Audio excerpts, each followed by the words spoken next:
Meloni, मुझे अंदर आना है। मैं दरवाजा खोलो। रुको रुको, आगे मत बढ़ो, रुको। मेघन ने कहा उसे अंदर मत आने दो।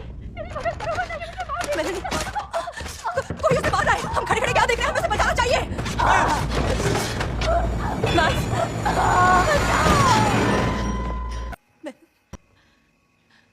वहां क्या है? वो घर पहले वहां नहीं था।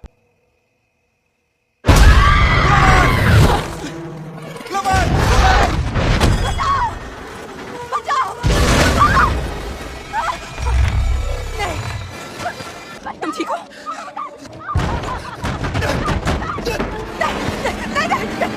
प्लीज बचाओ। नहीं, प्लीज कोई बचाओ।